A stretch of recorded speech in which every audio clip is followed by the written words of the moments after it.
Two guys either side of 50 with one dream to achieve middle-aged sporting glory. This is the Missing Links Golf Show.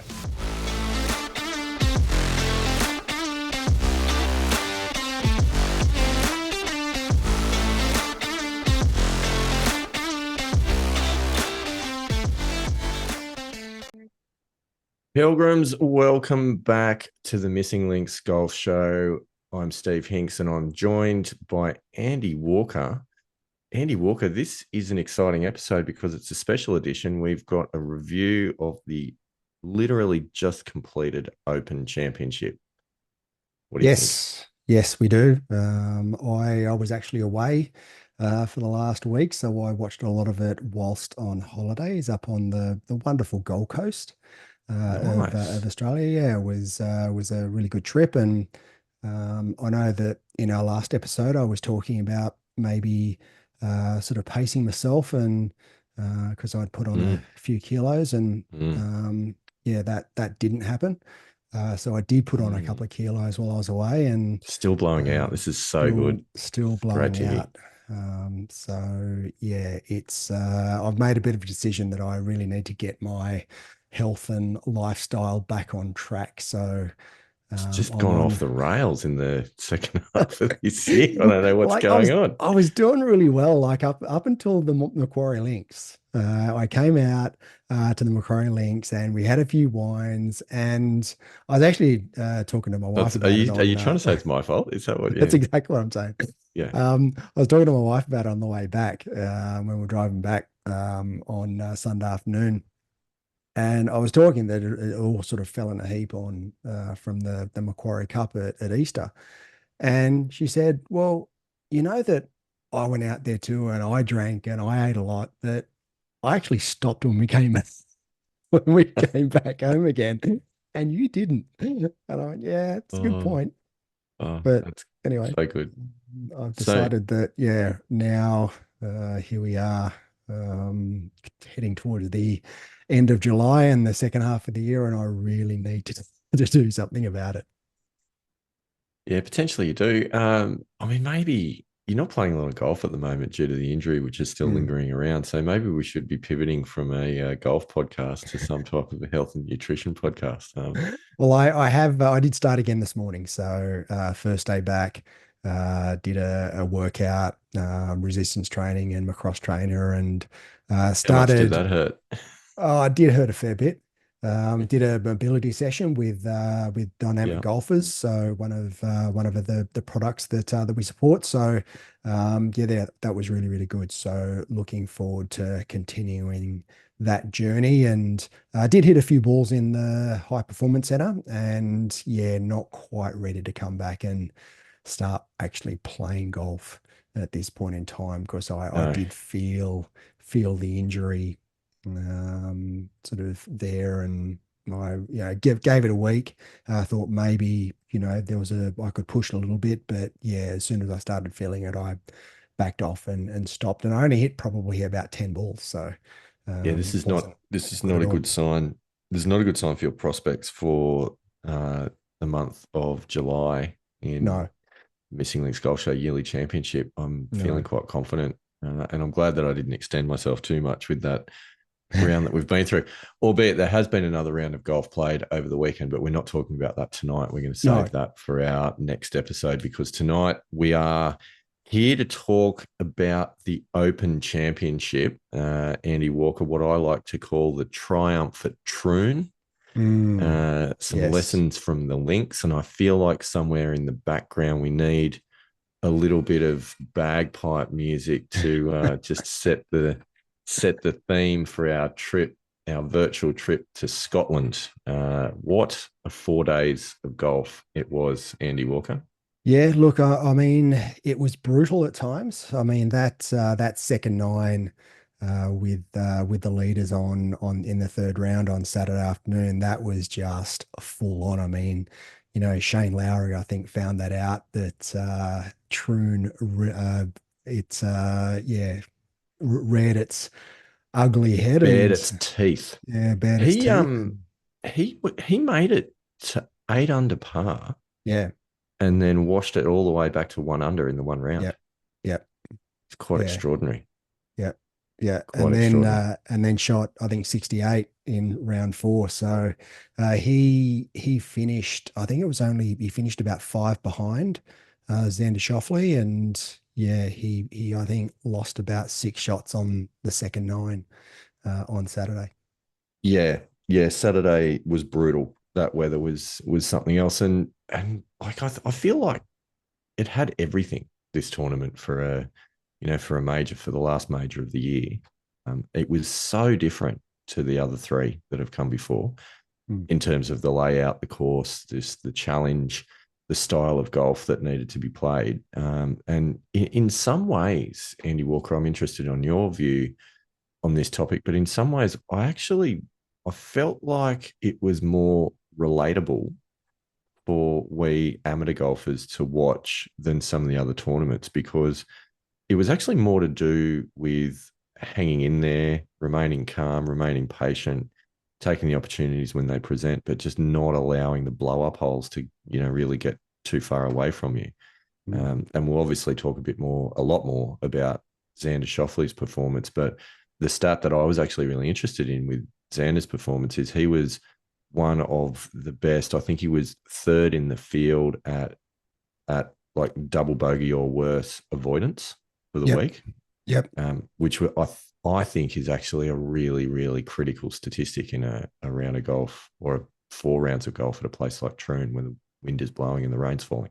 Well, I think that's just majors in general. I mean, you look at the US Open, and US Open was just all about minimizing your mistakes. I mean, you weren't gonna, shoot low, a low score, and you're never going to shoot a low score around Pinehurst. But it was just about minimizing the mistakes. And Troon, yeah, I mean, I like the single digit under par. I think that's a really good place, and I think we mentioned that maybe even around the after the We did. USPGA. We talked about what I think is a really good score for a major championship, and nine under. I think nine under is perfect. Mm. Anywhere between that Well, sort of Andy five, Walker, it five to was nine under is it is was really about good. it was about 2 inches from 10 under. That is true. That is true. So, but it was no, I agree. It was really good. It was an absolute test. There was less than 10 players that were under par for the Yeah. tournament. Yep. So that absolutely shows that you had to be good to to be under par, and obviously had to be great to win.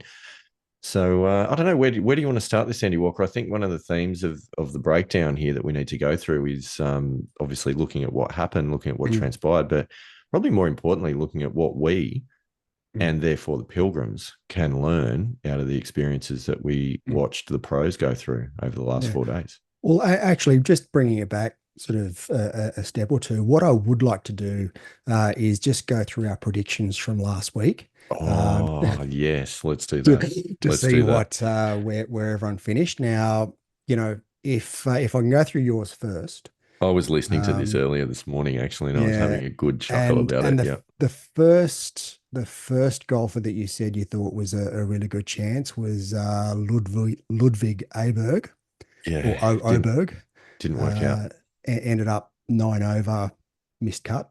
Mm, Victor Hovland was your next, 10 it's over, true. Yeah. missed cut. Mm. You did mention Yevgeny Kafelnikov, and he didn't show up. We did talk about that. He's busy playing poker on the European He Poker is. League. He is.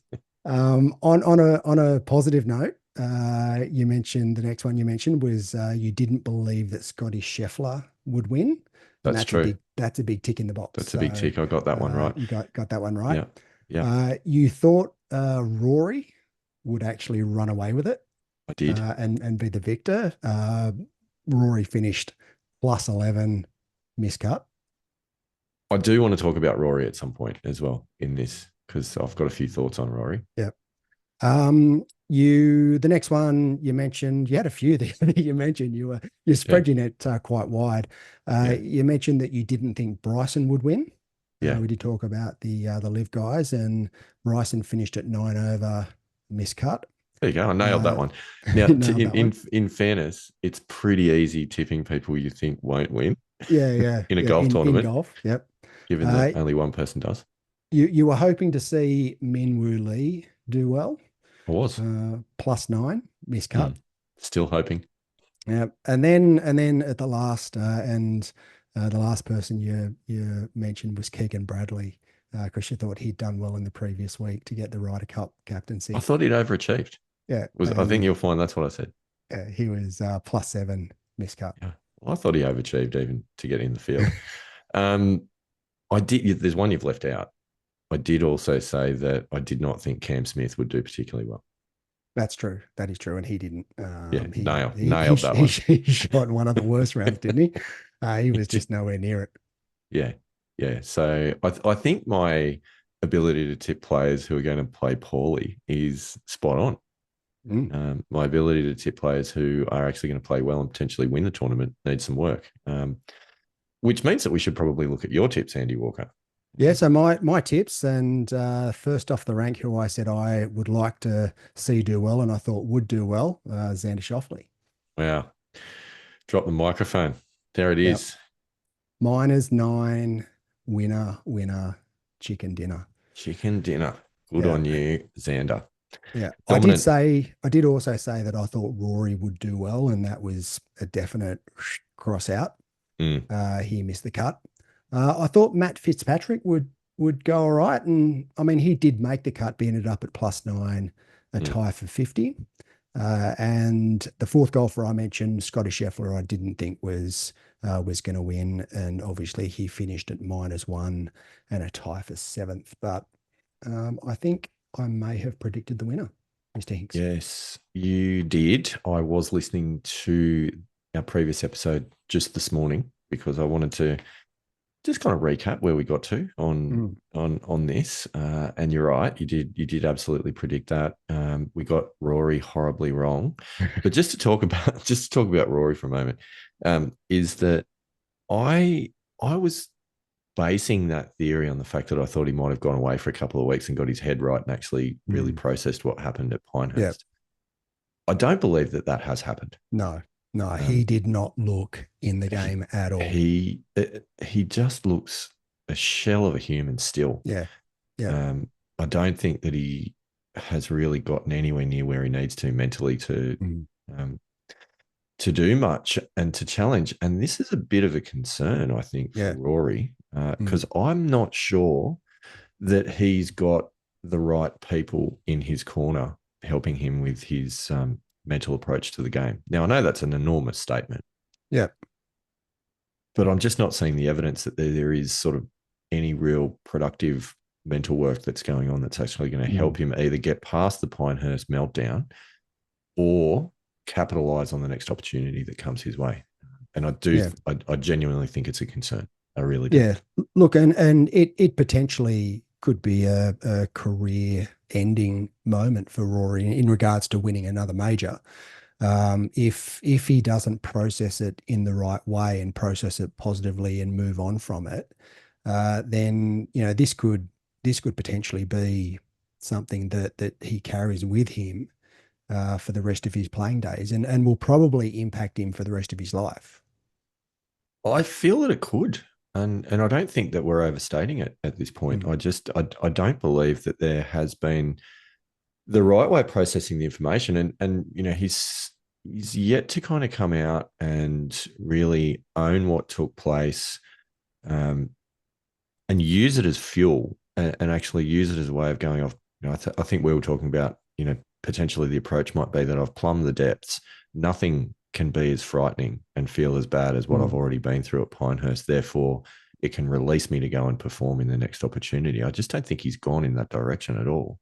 And it's Mm. almost a case of not wanting to really talk about it, process it, deal with it, and as a result, it continues to sit there as an enormous monkey on his back. And you're right, like that's the sort of thing. If you allow that to fester and you don't deal with that, then that's absolutely going to come out at the worst times, Yeah. and that's going to come out next time that he's in contention. So I'm concerned. Yeah, well, I mean, you can draw comparisons, and I did this at after his US Open meltdown.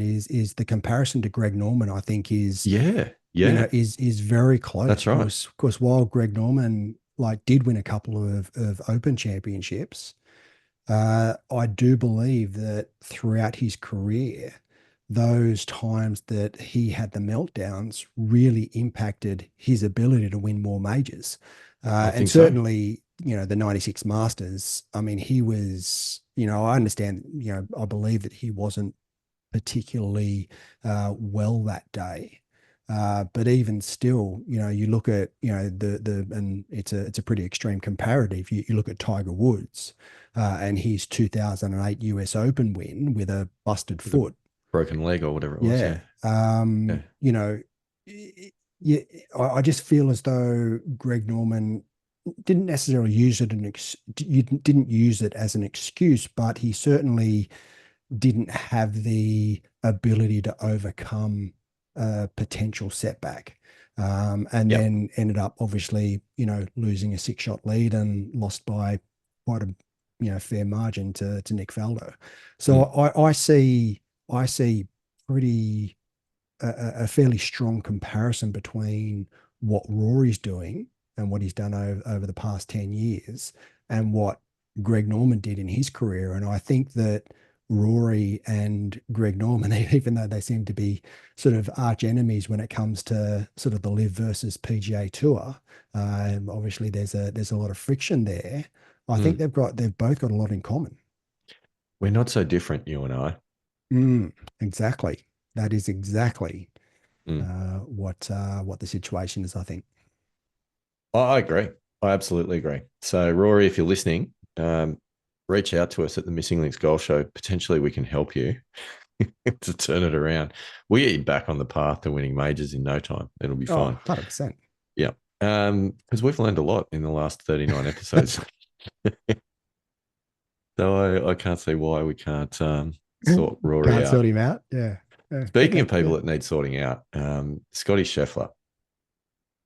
Yep. I want to talk about the 18th on day 4. How it's really interesting because, and I was giving it some thought today because again, I've got it in my sort of agenda to chat about, and a bloke who just seems so indestructible at times Didn't he has fall just had apart some. though? Well, he's just had some really random stuff happen to him this year. Like it's just, I don't know. It's Like from like ending not up getting in one jail at past the the it's past the red markets on yeah, 18. exactly. Like it ends up in jail at the PGA Championship. Hitting effectively a cold top off the It was 18th tee, and unreal. it's just like, It was but man, then did you see when it was, I think it was actually his third shot by the time he was finally getting a good swing at the ball. He nearly hit his playing partner, Dan yeah, Brown, yeah, a couple of hundred yards up the fairway. yeah, yeah. What is going on? Yeah, It it's was it's it's random. It's really random stuff from a guy who is, yeah. as I said, just seems indestructible at times and just seems head and shoulders above everyone else to just have these moments of where he just comes crashing back down to It was earth. absolutely crazy. Like of everyone in the field, if you could have taken a poll and said, who in the field do you think is actually going to put on a show that looks like old mate coming up 18 in the Saturday comp at your local club, playing off a 20 or something?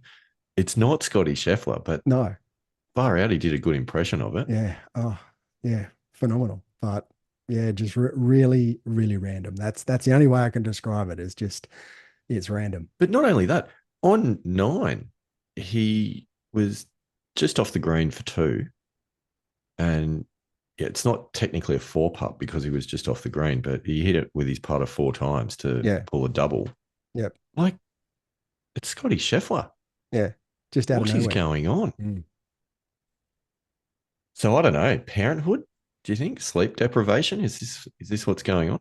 No, look, I just think I just think it's Scotty Scheffler. I think that he has and you look at like last year, 2023, he went through a period where he just missed a whole heap of short putts.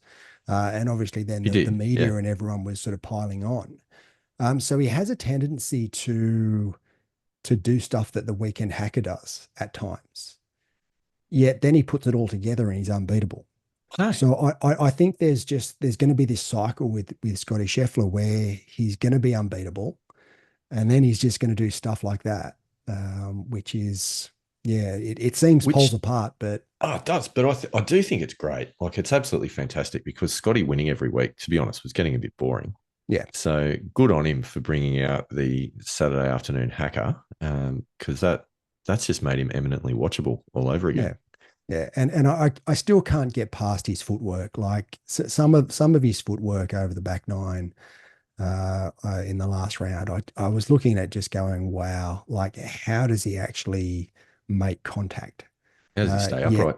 yet he does, and that's his way of doing it. I was actually reading a piece that he was talking about with in relation to his coach and how his coach just didn't.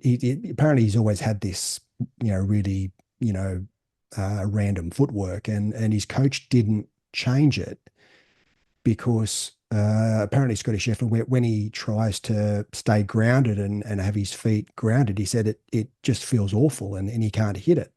So his coach actually didn't try and change his footwork and just worked with other parts of his swing to make it all work and make it all come together. And it just, yeah, I mean that's to me, that's a sign of a really great coach to work with what This is true. a golfer's got and work with their individuality to make the best of what they've got. And yeah, that works for Scotty Scheffler, and It to certainly everyone does. else, to everyone else, you look at it and go, wow, like that's just how does he get that to work? But it works for him. No, it certainly does. I mean, I don't think I've ever seen someone certainly so effectively play the game when they walk out on the course not wearing golf spikes, but wear a pair of roller skates. It's That's what it seems like sometimes. it's next level. But he also was introducing a new move during the Open, which was the hit the ball, throw the club on the ground maneuver, which I thought was interesting as well. So bit of dancing with the feet, hit the ball, throw the club over your shoulder onto the ground. Um, it had everything. It was brilliant. So thanks, Scotty, for the entertainment. We really enjoyed it. And nevertheless, with all of that thrown in, he still pulled a top 10. Yeah, absolutely. Yeah, yeah. Still, That's still just finished insane. one under, and after double bogey in the last, and still It's just shot, insane. still had a top 10, which is pretty Yeah, phenomenal. it's next level. Another name I want to throw at you, Andy Walker. I know you've done some genuine research on this tournament and you've got some good stats to go through. So I'm just derailing the discussion early. Another name I want to throw at you is Romain Longosk or Mm, Langasque, mm. if you prefer. Any thoughts on his open tilt? Well, if you believe what he says, he had a back injury that he pulled the Right. pin because I, of. I noticed that you start that with "if you believe what he says." It's difficult to believe what someone says, especially when they're four over through eight, and probably at best going to make double, probably triple on nine. Doesn't really show any signs. I watched a couple of his swings just on the videos that came up on YouTube and the Didn't news look like an channels. injury to you, Didn't look like he was struggling through the first eight holes, but all of a sudden he falls in a heap and is injured. So look, could be genuine, but I question how genuine it was. It seems to me more of a heart leech than Mm. anything else. I would hazard a guess that you're correct. Um, but at the same time, when you hit a really big, filthy, fat one, and then you thin the ball halfway up with your next swing, sometimes you can tweak your back with those sorts of golf swings. So Mm. um, it's possible. Yeah, it's But that was possible. fantastic. That Possible. was fantastic to see a walk off so early in the tournament was Mm. was absolutely brilliant. So Yeah, thank you, Romain. We hope that you're doing well, and the, and the yeah. injury is Do not you too have severe. have a quick recovery? Yeah, Mm. yeah. So no, there was a lot going on. There was What? an interview after day one, kind of which I think might lead us into a more serious discussion about some of the good stuff. But there was an interview on day one with Nikolai Højgaard. Pretty sure it was Nikolai, not Rasmus, because he played first. And like the Højgaard twins, very aggressive golfers, right? They like to go hard at it. They like to hit the ball a long way. They like to take on pins and all those sorts of things. Makes them good to watch. Nikolai was really interesting in his interview afterwards, though. He was talking about the conditions and talking about the course and saying that the method for success this week was actually about remaining patient, not chasing things too hard, accepting that there's going to be some bad scores happen on certain holes and some bad luck and bad bounces, but just to accept that, move on, and do the best that you can, and always stay in it, stay in the fight, grind it out, and keep playing every shot. It was a very mature interview, and I think he was on the money, because for mine, watching the weekend and certainly watching Xander, those words, calmness, patience, and grit, were really important words, I think, and secret to success.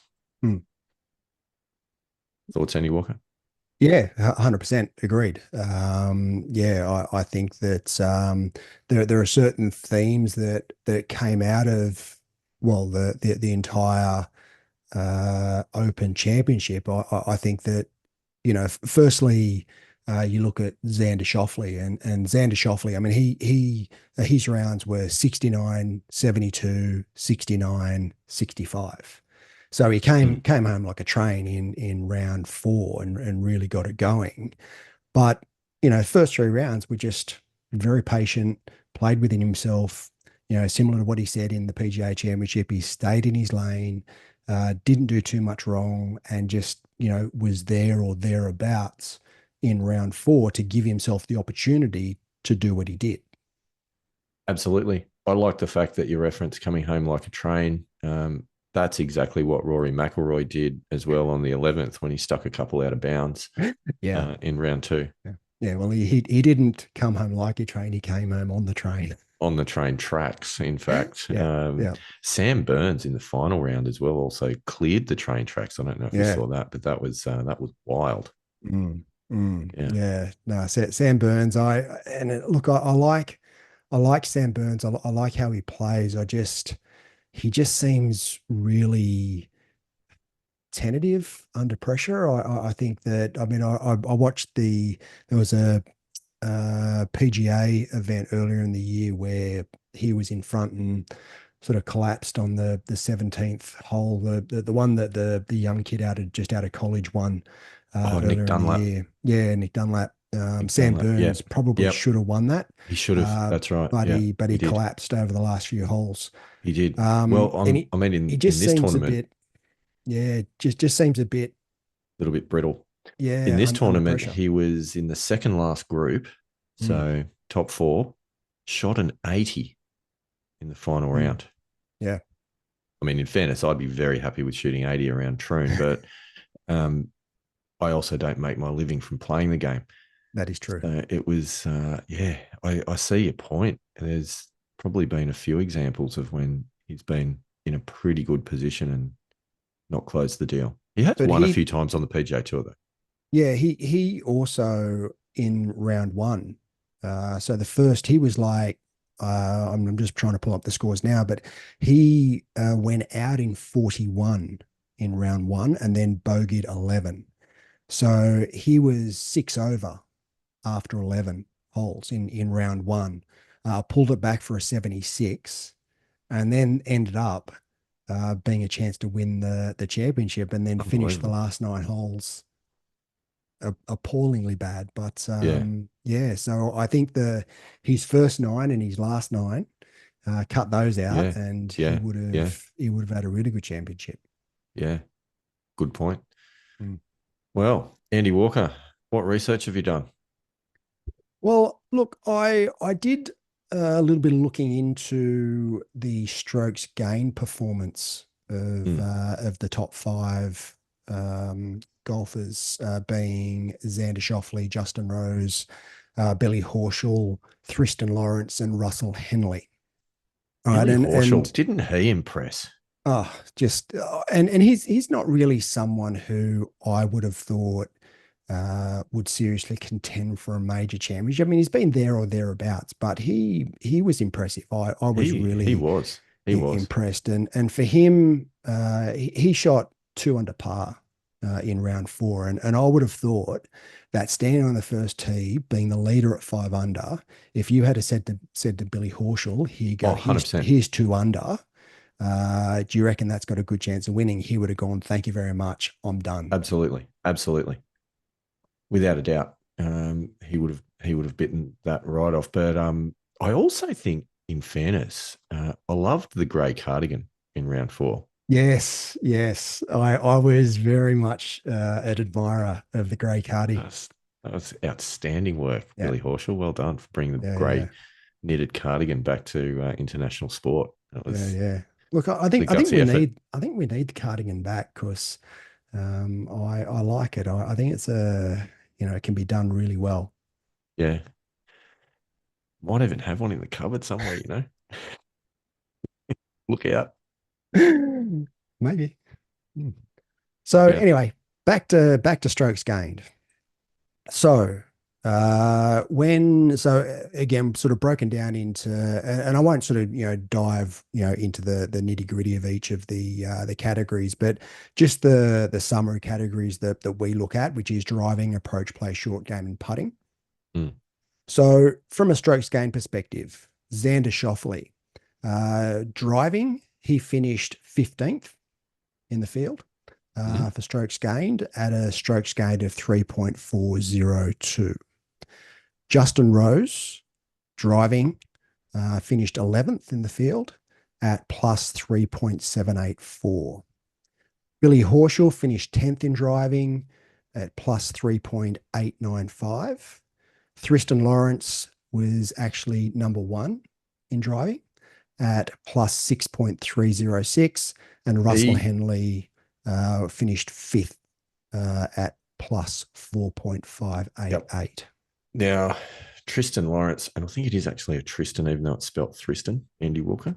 Well, One of, that's what they were pronouncing. They were pronouncing yeah, Thriston in yeah, the coverage. So, funky South African name. Um, mm, Nevertheless, I was super impressed with his courage of pulling driver on every par four and five, pretty much. mm, When everyone else is hitting driving irons to say short of the bunkers, he was pumping it out there and yep, hitting fairways all day long. mm, Really, really good to watch. yep, yep, Liked his style.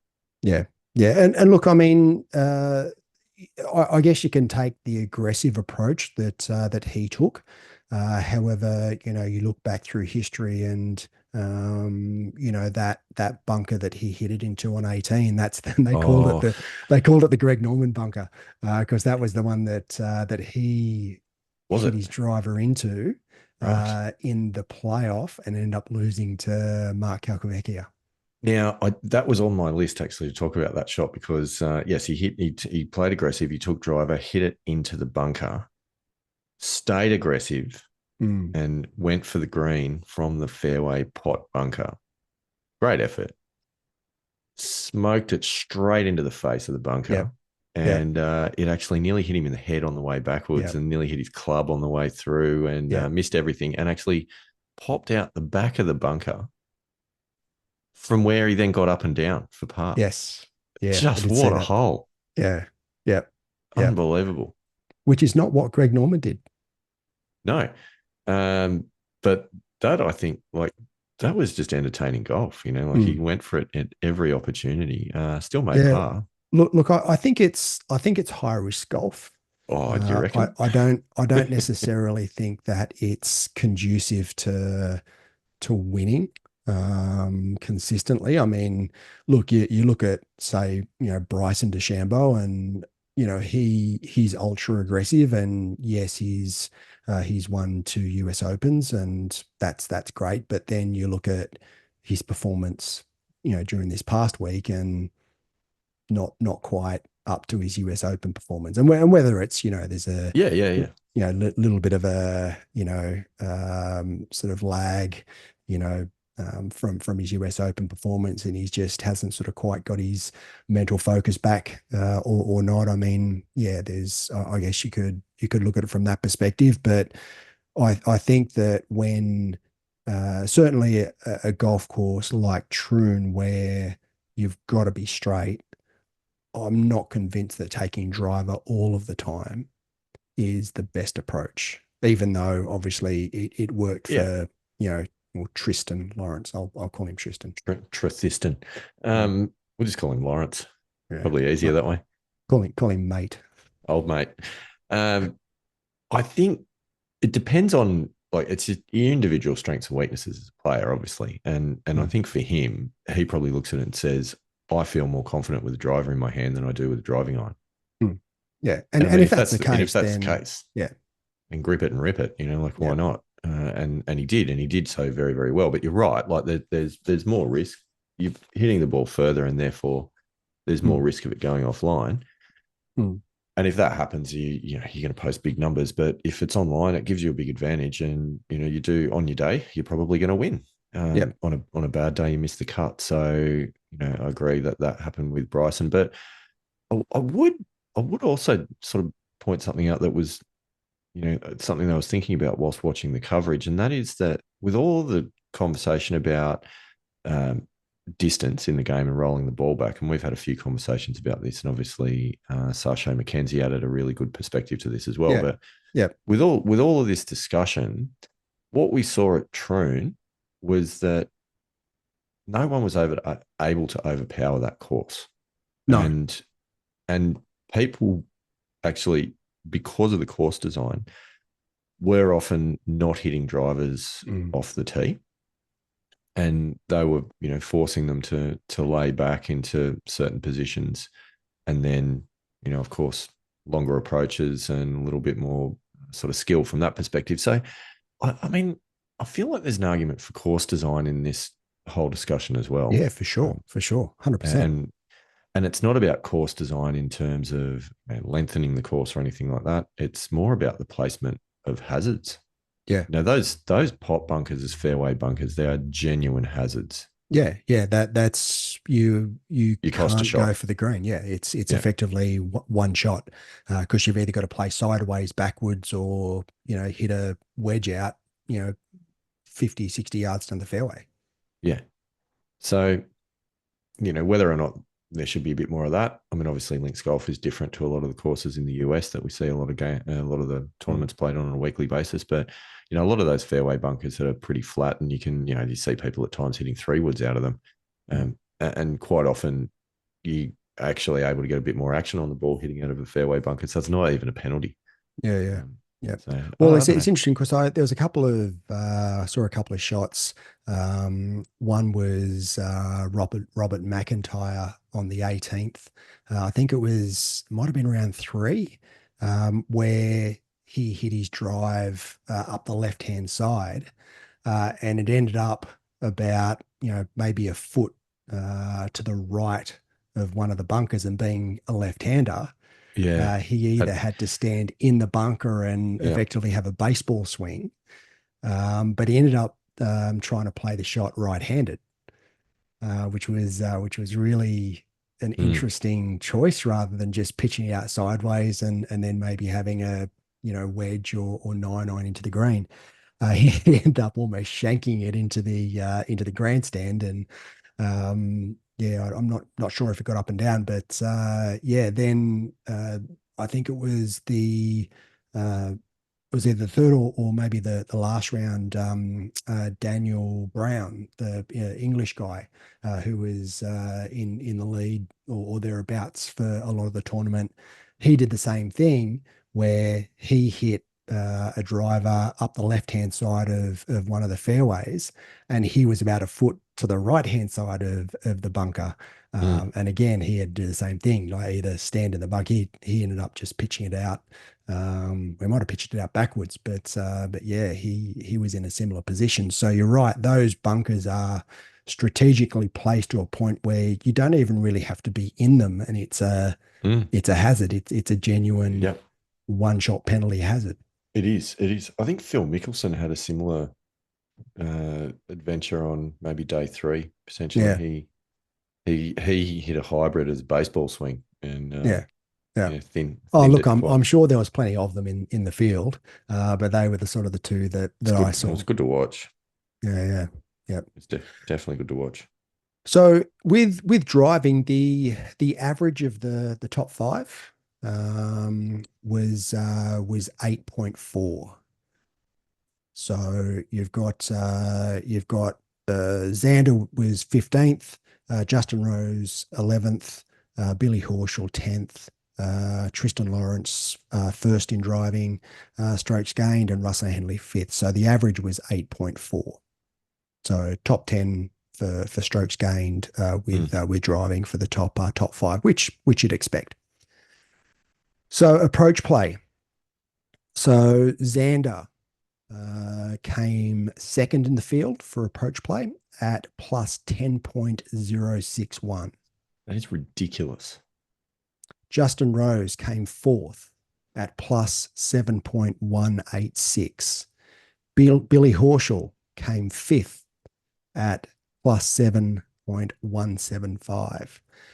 Tristan Lawrence, 31st at Really? Yeah, plus yeah, 3.177. yeah. I'd believe it. Like there were quite a few, missed greens coming home as well Yeah, for him. yeah, So and I think that's what that's that's cost what sort him. of blew That's his cost him. figures out a bit. Russell Henley came 14th at plus 6.128 strokes gained. So average in approach in the field was 11.2. But if you Yeah, take out Tristan Lawrence out of that, it's actually 6.25. yeah, That the average of, well, four out of the top five came. yeah. So approach play, I would say, on a strokes gain perspective, was played a dominant part in open performance. Mm. Thoughts? I'd agree. I think there's a lot of hazards around a lot of those greens with some of those pot bunkers around the greens, places that you really don't want to miss. So hitting greens, the ability to bring it in and hit greens, I think is really important. And certainly watching Xander's second nine on the last day, some of the shots that he hit in that really set him up for either stress-free pars or birdies. I mean, he's played the Mm. last nine in four under. Yep. I think that absolutely made all the difference. So I agree. I mean, we haven't yet heard what you've got in terms of their stats for short game and putting, but so far it sounds to me like approach play is actually super important, which we've definitely supported that theory throughout the period of this show. Yep. So talking about short game, Let's. Xander Schauffele came 15th in the field Mm. at plus 2.866 strokes gained. Justin Rose came 19th in the field at 2.442 strokes gained. Billy Horschel came ninth at 3.601 strokes gained. Tristan Lawrence came 22nd at 2.339 strokes gained. And Russell Henley 32nd at plus 1.7. So across the top five, 19.4. But on top of that, the numbers that you're talking about, they're gaining two, you know, one, two, three shots on the field with short game. Yet with Yep, approaches, they were gaining 9, 10 shots on the field. So correct. even taking away the ranking, like the actual number of shots gained was absolutely with the irons in hand Mm, rather than chipping. But I guess again, it stands to reason. If you're hitting good approach shots, your strokes gained short game's probably not going to carry that far because it's mm. not getting used that much, Yep. potentially. Mm. Putting, So, Andy Walker, sorry. putting. Have you got Putting, putting last stats? category, putting is so Xander Schauffele came 19th in the field at plus 3.084 strokes gained. Justin Rose came 11th at plus 4.001 strokes gained. Mm. Billy Horschel came 26th at 2.743 strokes gained. Tristan Lawrence came sixth at 4+4.592 strokes gained, and Russell Henley came 21st at plus 2.997 strokes gained. So across the top five on average, was the average was 16.6 in the field.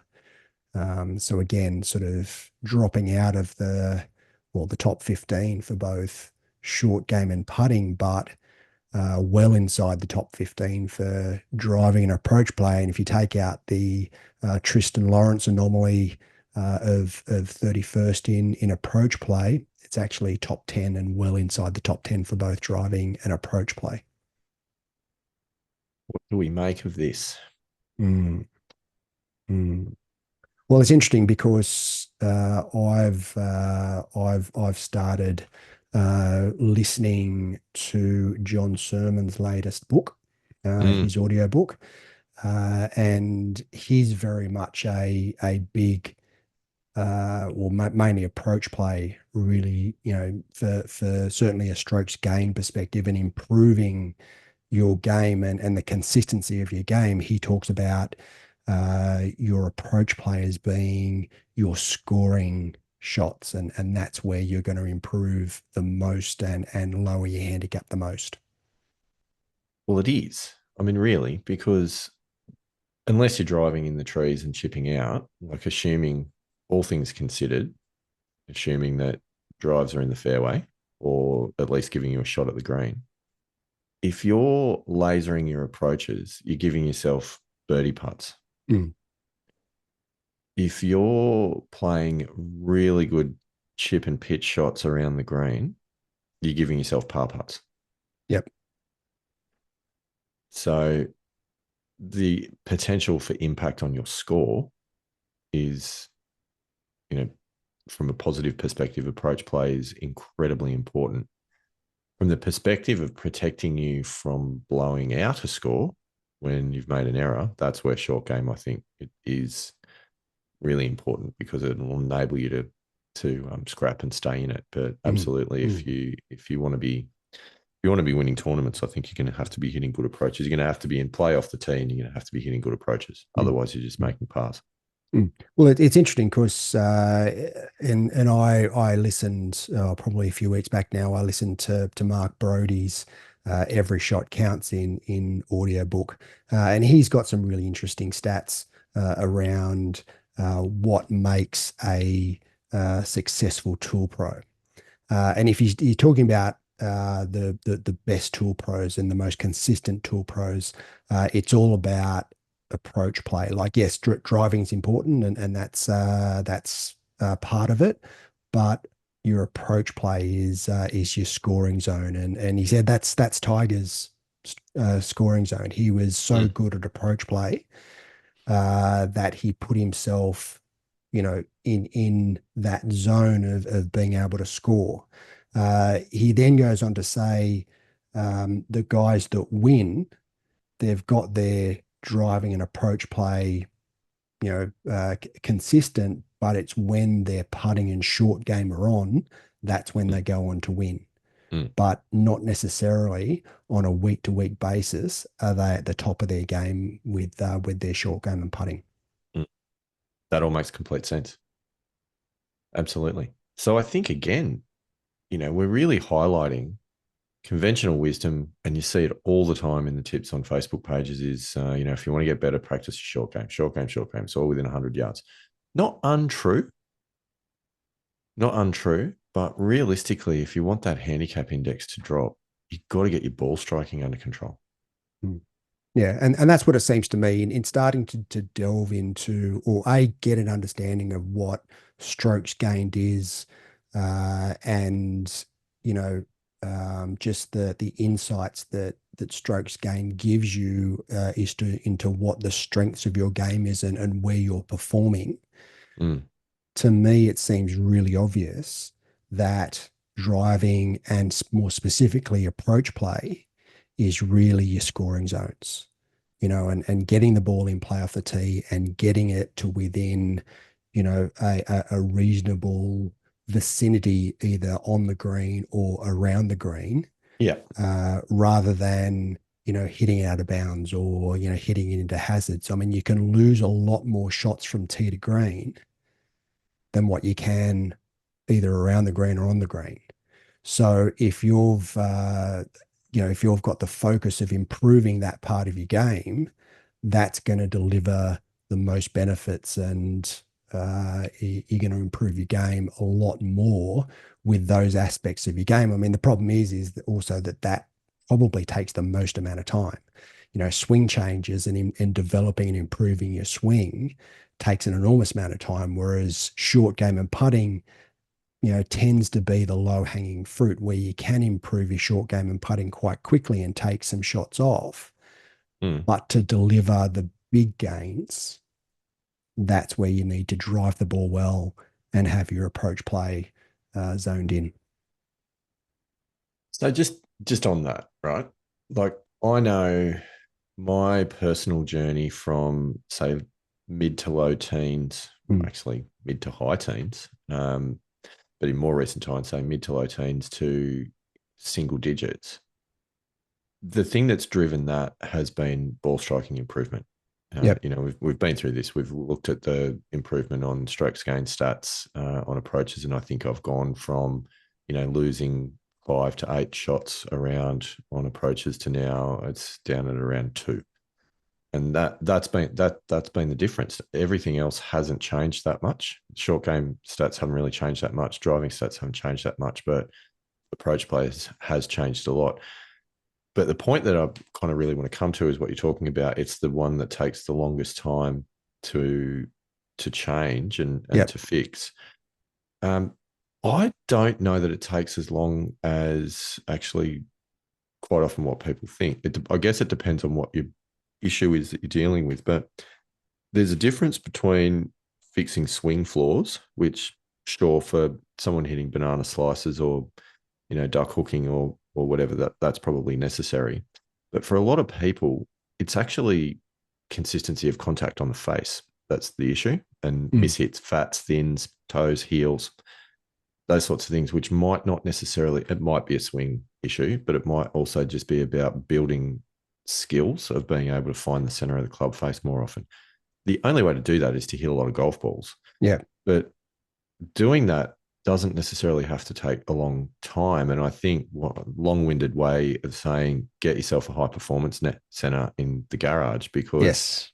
that has been the thing that has moved the needle for me more than anything Mm. else, Yep. has been being able to hit, and it doesn't need to be a lot, but it's hitting, sort of, you might go out and do a 10, 20 ball session, which is not a huge amount. It takes you, 5, 10 minutes, but do that a couple of times a day And and do that Be every deliberate in, day. in what Yeah, you're doing. yeah, yeah, yeah, yeah. I mean, and the thing, like the biggest thing that I've been working on has actually been the takeaway, to get the takeaway right, to start the swing on plane. So many other good things happen for free when you get that right. Yep. And obviously, the chats that I've had with Scotty with a few tips about weight movement and, being able to get over onto the front side in the downswing and those things. But a lot of that's actually been related to getting the takeaway right, Yep. more so than anything else. And there's a few drills to do, but I would say I don't think it's as hard or as long termist as probably what a lot of people will think, because it's not necessarily that you need to rebuild your whole swing. You probably just need to get better at hitting the ball better with the swing that you've got, and that alone will make a big difference. Mm. Yeah. Yeah. Yeah. Look, I think to make genuine improvements in a swing, and we're talking about, you've, over the last couple of years have made, effectively a 10 shot improvement in your handicap, Yeah, right? But that's also, if you compound what you've done, you've put a fair bit of time into your game over the last couple of years, and this it's is true. taken you a couple of years to get that 10 shots, right? So to me, someone who wants to go from say 30 to, a single figure marker, or even, 20, somewhere in the 20s to a single figure Mm, marker, that's not something that's going to happen in 12 months or, potentially even 2 years. It's going to be a longer term proposition, because you're going to need to be able to hit the ball to be able to do it. For sure. You're gonna get the lower hanging fruit, as I said, and probably save 5 or 6 shots around just by having a better short game and putting. But the big gains, I think that's where you're going to have to spend a fair bit of time doing it and potentially get a swing coach and make some swing changes, and that's where that compounding effect of spending 10, 15 minutes at a time hitting balls into a net is going to really pay dividends. But again, it's consistent effort that compounds over a period of time. So I also I think maybe you underestimate how much time you've put in over the last couple of years. Oh, I know there's been quite a lot, because I've also genuinely wanted to improve. Mm. And I think that's another thing as well. Like it's nice to think that experiencing some improvement would be nice, Yep. but that's a different mindset to saying I genuinely want to attempt to improve and I genuinely want to go out and find ways to improve and I want to try and move the needle on Saturday comps and not just turn up and have a hit and giggle and Yep. have a good time, but actually to pursue improvement. And that doesn't mean that you don't have a good time and it's not fun and you can't Mm. muck around and have a good chat with your mates. It's not about being Yeah. super serious, but it's actually Mm. just about in the moments when you want to hit your shot, take your shot seriously, think about it, do all of those things, think box, play box, etc. But um, I think setting out with the intent, you talk about deliberate practice and doing things deliberately. I agree with that. And I think that stems from setting out with intent, having a goal that you want to try and achieve, trying to figure out a way of doing it. And if you do that, then I think you can actually achieve a lot more than probably what people think that they are capable of, I guess is the message. Because I think there's a lot of golfers that will go, I'm a 15 handicapper or I'm a 20 handicapper or I'm a 10 handicapper, whatever the number is. And we've talked about this before, that the self-perception actually starts to really lock in with that and identify as that. And that really limits the ability to improve beyond that. Mm. Yep. So understanding that handicap number should really just be transient and a reflection of where you're at that particular point in time. Mm. Um, working towards goals of improvement. And I think the other lesson that I've learned as well is not working towards goals of improvement of what your handicap is, but it's actually working towards goals of improvement of genuinely becoming a better golfer and building Yeah. golf skills. Yep. Yep. And then the other 100%. will flow from that. Yes. Yeah. And you're 100% right in that golf is really about you against yourself, and becoming better in your own processes, becoming just a little bit better each day in what you do and how you go about it. And you're right, the outcome will then take care of itself. And if you can just make those little marginal gains here and there, again, Mm, talk about compounding. Compounding is a great concept. Not just sort of a financial term. It's mm, across your life. If you compound your gains, you end up from where you start off with, over a period of time. The gains that you make are huge. mm. So on that topic, if we veer back to the Open Championship, which is what Yeah, we're supposed to be talking about, yeah, yeah, yeah. I was having that kind of thought about Xander when I was watching his performance coming home on the back nine. And I really don't think it's possible to overstate how well he played that last Oh, 9 holes. absolutely. Yeah, yeah, You know, to go with the championship on the line, and I think he was 2 shots off the lead with 9 to play. mm, To play that in 4 under and win the tournament by 2, at a place like Troon, with all of the pressure that's sitting there on that is just extraordinary. But yeah, more importantly, when we're talking about that sort of self perception piece, I think having won the PGA has given him that degree of self belief and that calmness in that situation that I don't think he would have closed that deal had he have not already won the PGA earlier in the mm, year. That yeah, monkey's yeah, off the back of when's this great golfer ever going to win a major. He's got one now. He knows he can do it. he believes in the big moments that he's meant to be there and that he's capable. And that's Mm, freed him up mentally to be able to actually go ahead and do what he did mm. and strut his stuff on the big stage. I just think that the sky's the limit for Xander after this. Like Rory's going one direction, Xander's going the other. Yeah. Yeah. Oh, I 100% agree. And I don't know if you listened to Xander's interview Yes. after he won, just after he accepted the trophy. He said that he was uncomfortable still in the PGA, and while he got it done, he said it was extremely uncomfortable. Mm, However, on the back nine today, he was just calm, mm. And and this is and my that point. Yeah. and that's all it was. He said he was just so within himself. He was calm. He just knew what he had to do. His caddy apparently not so much. Yeah. Um, That was great. He only puked on the but tee. yeah, but Yeah. yeah, and I agree with you that I think this is just the start for Xander Schauffele. I think Xander Schauffele will probably end up winning 5 or 6 majors by the time that he's done. I think he's that good, which is why I sort of picked him at the start of the week. I just think that um, he doesn't really have a weakness, and his game is transferable Mm. Well, across clearly it is. in any different golf course and golf Yeah. condition. Yeah.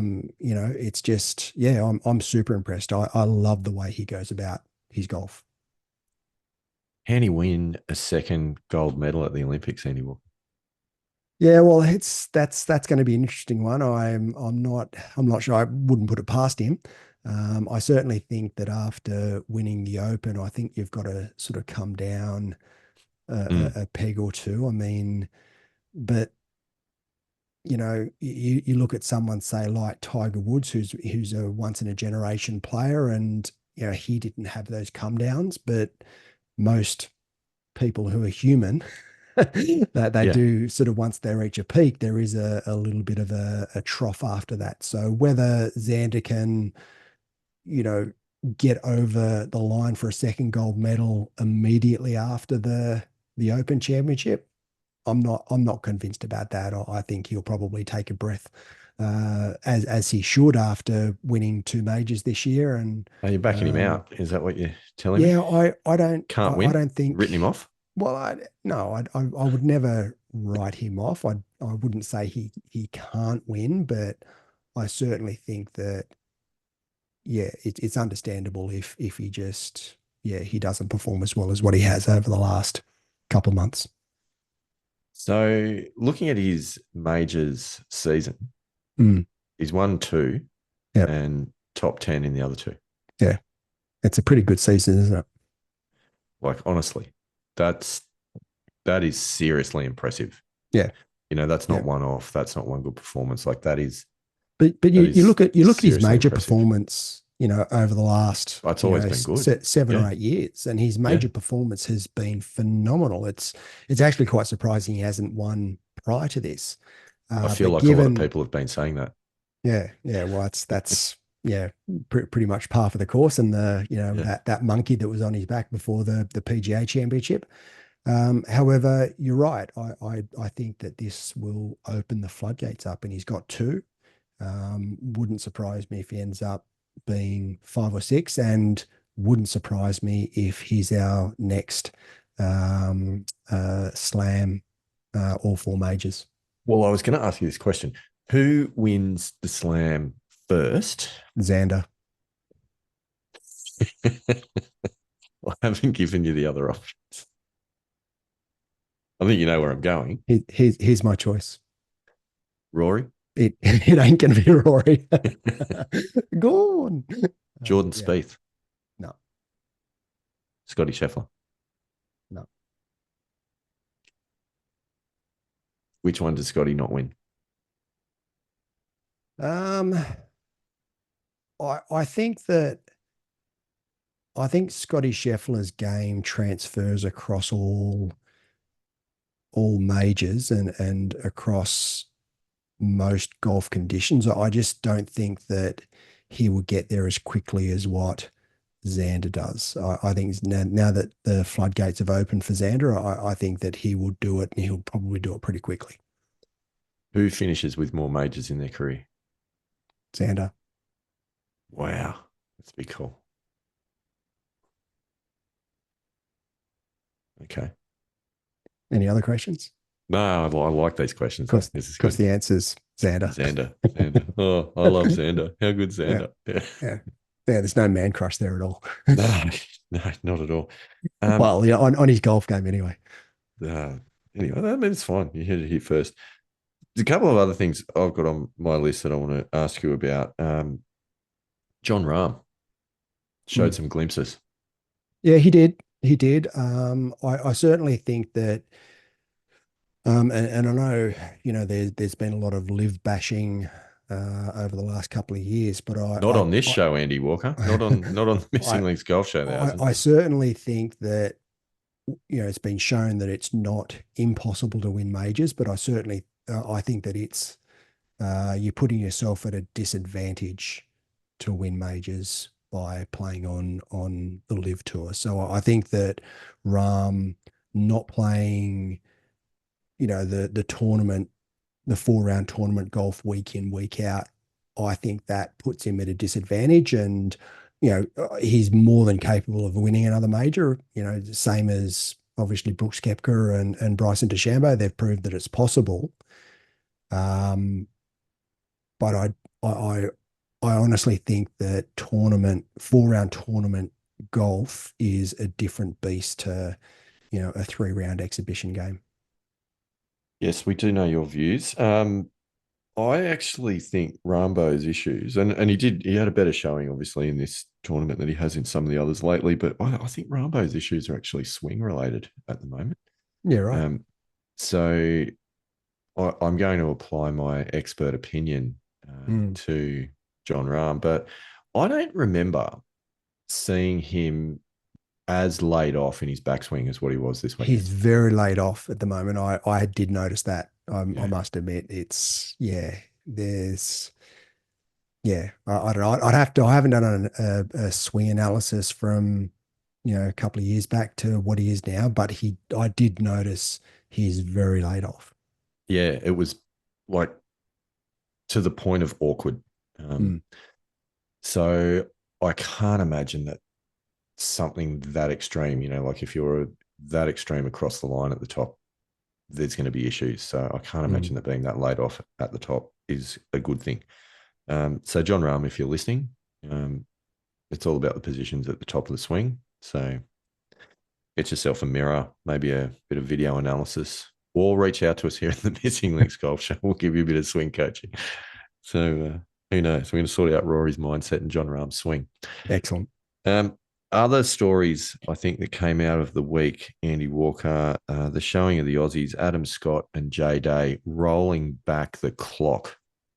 Well, and again, I was hopeful, especially after a few holes of round four, and with the Aussies. I mean, there was 6 Aussies in the field. 2 made the cut, being Adam Scott and Jason Day. Um, Adam Scott, and again, round two, he shot 77 in round two, and that seemed to, yeah, he was always sort of fighting an uphill battle after that. But he birdied 1 and 3 in round Mm, four, got himself to 2 under, and I thought maybe chance, he's chance. a chance. But Bogey then, five, yeah, double but then 10. just didn't quite go on with it and Mm. ended up finishing even par. Jason Day was sort of the same. I mean, round four, he was out in 32 and got to 1 under. So again, similar story, but his was round three. Round three, he shot 76, and again, you start to shoot mid 70s or higher in a major, and you're always going to be struggling to contend, I think. So I think both obviously have both won majors. They know what it takes, but they need to do a little bit more work, I think, on getting all their rounds, to around that par level or better. Well, that'd definitely help. Another one that I thought was interesting, Andy Walker, final round, first tee box in contention, JT sticking it out of bounds. Oh, did he? I didn't see that. Yeah, yeah, There you off the go. first tee. OB. I didn't even see anything with JT. In fact, in round four, he was just completely off the map. Yeah, But he maybe that's because of the first well, it first didn't tee shot. help. It didn't Yeah. help. Unfortunately, what also happened then he's three off the tee, put into a fairway bunker, and Mm, had to splash out. wow. I think he made triple or Mm. something along those Not lines. not the best start for round four. No, and unfortunately shot six over for the round, so Mm. that destroyed any chances that he had there. But another guy we haven't really talked about is Justin Rose. What a great week for Rosie. Yeah, well, I had a couple of points about Justin Rose because and again, he hasn't really contended for a major for a Mm, while. In fact, has had to pre-queue for a couple of majors, which even he sort of said that he's taken it for granted for the last sort of 20 something mm, years that he's just walked into all the majors. mm. And hasn't really had to think about it too much. But just over the last couple of years, he's had to start pre-queuing again. So yeah, Well, for not him next year to because he'll be at Port Rush next year. yeah, No because dramas with top 10, top top 10. 10 Yeah, on get yeah, into next year. So yeah, but I think it also proves, and talking about staying in your lane and playing within yourself, is that you can do everything right but still get beaten on the day. And that's what and I I think sort of that's what take out of that. happened. Yeah, Yeah, he had a yeah, couple of putts that just didn't drop, yeah. and a But couple of he played good golf. he played great golf, and probably those putts that didn't drop, you know, given a different day, slightly different roll, Anything and they happened. drop, he's sort of there or thereabouts, and he just the putts that needed to drop just didn't, even though he hit good putts. Mm. So again, just I think it proves that being too outcome focused rather than process focused doesn't necessarily gives you the best perspective to analyze your game. And yeah, as I said, Justin Rose, phenomenal week, and I think he'll be pretty happy with the week. He'll probably be disappointed because he's been pretty vocal about the fact that the Open Championship is really one that he wants in the bag. But yeah, he didn't do anything wrong. Was just beaten by a guy that was really hot. Yeah, I think that's pretty much the tail of the tape for Rosie. It was a fantastic week. He did very, very well.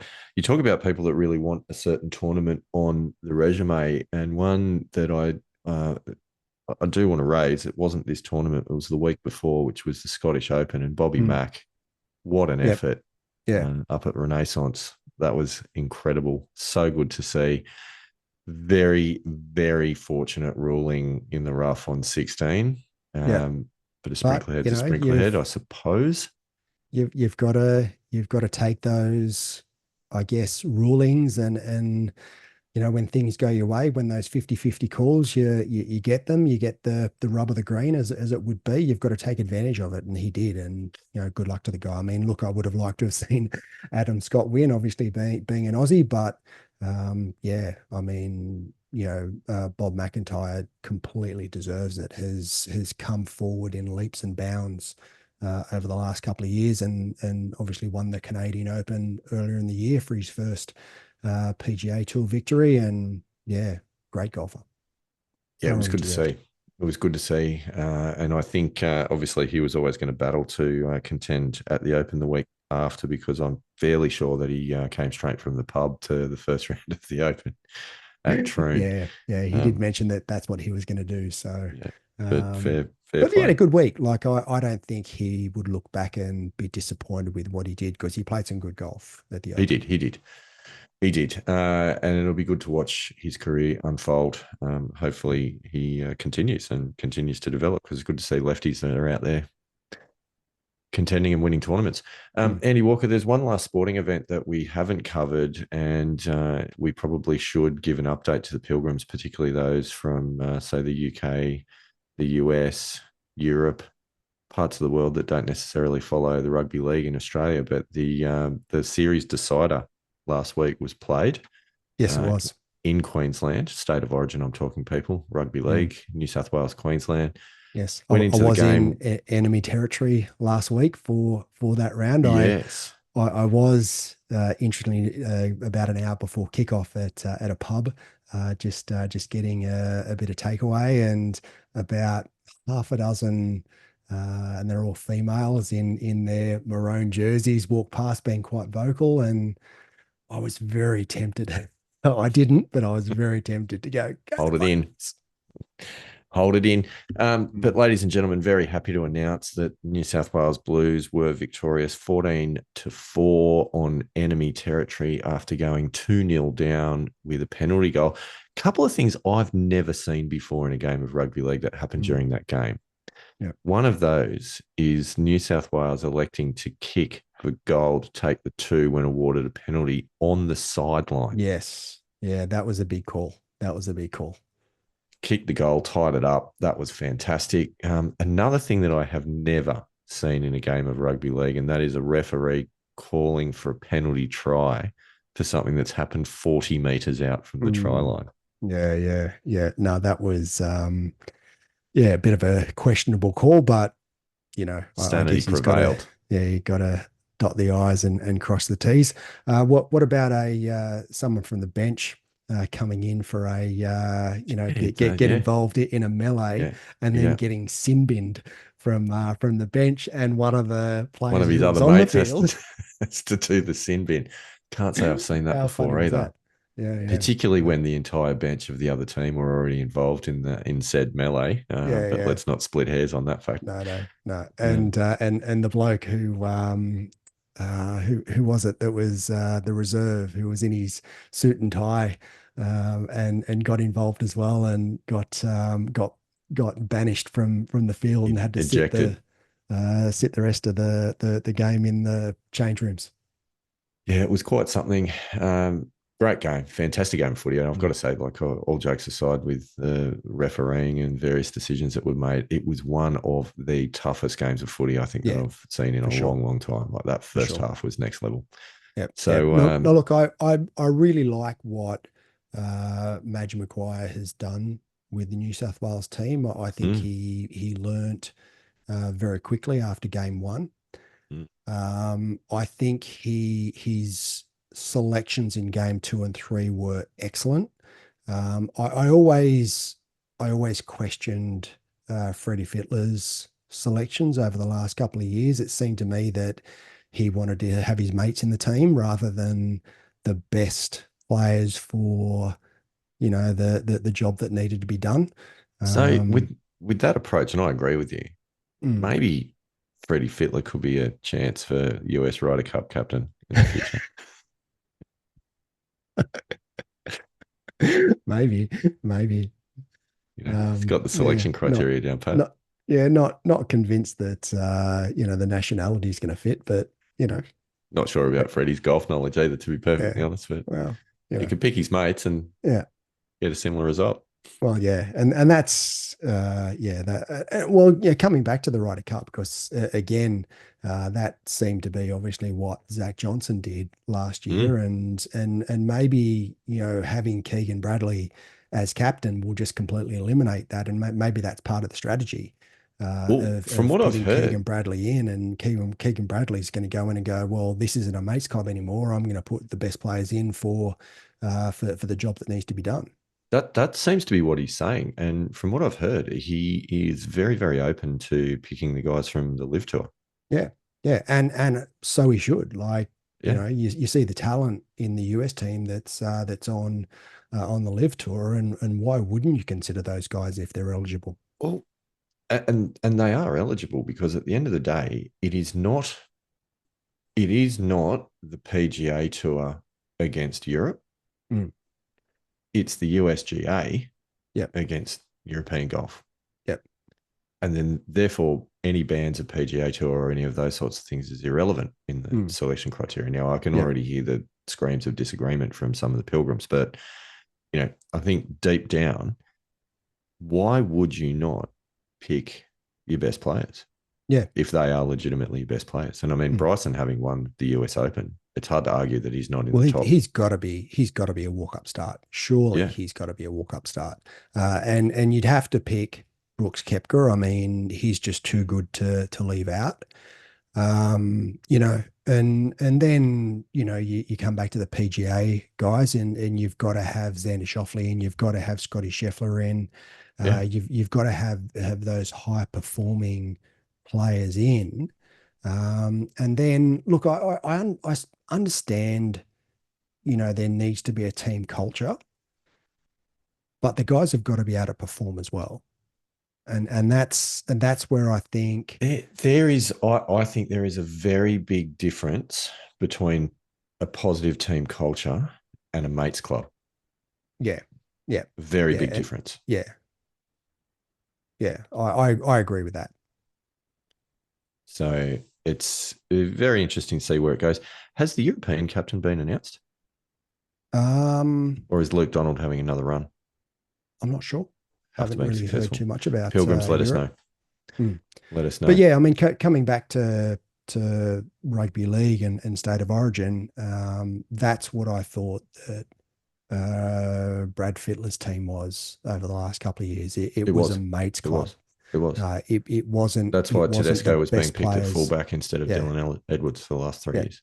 yeah, and the whole move across to Michael Maguire and what he's done with New South Wales, I think is phenomenal, and he should be the New South Wales coach as long as he wants it. Till he starts losing, and then we'll get someone else. Oh yeah, yeah, that's the other option too. Very good. Andy Walker, I think that's been an excellent review of the Open Championship. I think we give an enormous congratulations, Player of the Week, Missing Links Golf Show Player of the Week to Xander Schauffele. I think is pretty easy decision. And lessons, I think, look, my takeaways out of this is it just reinforces a couple of things: calmness, patience, and grit, but also bad golf can just jump up and bite you from wherever you are, Yep. and I think that happened to a lot of people. But being able to accept that, deal with it, and move on, there are Mm. probably some good lessons that we can take out of that for our own games. Yeah, yeah, and look for me, ball striking, ball striking, ball striking. Or Dave McClelland, I hope you're listening. Um, so yeah, but certainly the approach play to me, Yeah, the stats don't lie, and that to yeah, me says an enormous amount of what you need to perform at well, not just at the highest level, but to your own whatever level to you your want own you want to best. get to. Yeah. Patience again, what you said, and we talked about Xander, the consistency, over the first 3 rounds to put him in a position where he just, put the foot to the floor and away he went, was almost uncatchable.